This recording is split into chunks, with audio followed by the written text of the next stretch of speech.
Bonjour, bienvenue dans ce tutoriel Planète Toaster. Dans cette vidéo, vous allez apprendre comment créer un compte cPanel à partir de votre console de gestion WHM. Vous devez débuter par vous connecter à votre espace de gestion WHM. Pour ce faire, ouvrez n'importe quel navigateur et dans la barre d'adresse, tapez votre nom de serveur, suivi de 2.2087. Ensuite, appuyez sur la touche Entrée de votre clavier. À la page de connexion du WHM, vous devez vous connecter avec votre nom d'utilisateur root et ensuite appuyez sur Login.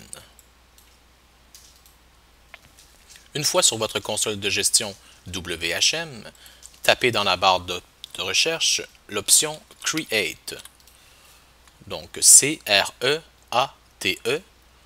et par la suite, cliquez sur l'option Create a New Account. Dans la section Domaine, vous devez entrer votre nom de domaine sans les www et sans le HTTP. Dans mon exemple, je vais appeler domaine test.com. Pour ce qui est du username, lorsque vous changez de champ, celui-ci sera automatiquement empli. Vous pouvez maintenant le changer pour ce que vous voulez. Donc moi, ce sera user test. Pour ce qui est du mot de passe, je vous conseille fortement d'utiliser le générateur de mots de passe. Appuyez sur Advance, changez la longueur de caractère de 12 à 18 et cliquez sur l'option Number. Par la suite, sélectionnez l'option I have copied this password in a safe place et Use Password. Dans le champ Email, entrez le courriel de la personne qui gérera ce site Internet.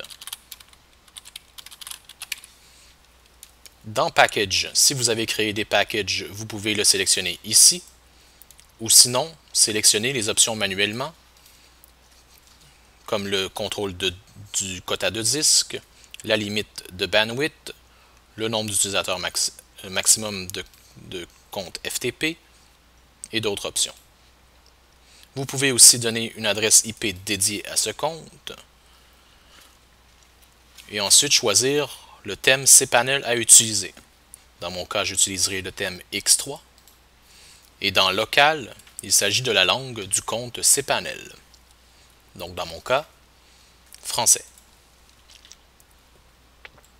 Dans la case Reseller Setting, vous pouvez créer ce compte comme étant un compte revendeur en sélectionnant Make the account a reseller. Dans DNS Setting, je vous conseille fortement de sélectionner Enable DKIM et Enable SPF si ce compte enverra et recevra du courrier à partir de ce serveur.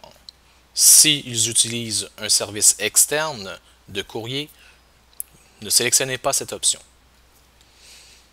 Pour ce qui est de Mail Routing, si la personne utilise ce serveur en tant que serveur de mail, choisissez Local Mail Exchanger. Et si c'est un serveur externe, à ce moment-là, sélectionnez l'option Remote Mail Exchanger.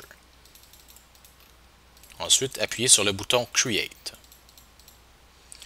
Comme vous pouvez le voir, le compte sera automatiquement créé. À la fin de celui-ci, un petit tableau sera aussi créé. Il inclut absolument toutes les informations, le nom de domaine, l'adresse IP donnée au compte, le nom d'utilisateur, le mot de passe, ainsi que les name servers utilisés. Donc je vous conseille fortement de faire un copier-coller de ce petit tableau dans un fichier texte sécurisé. Et voilà, votre compte est maintenant créé.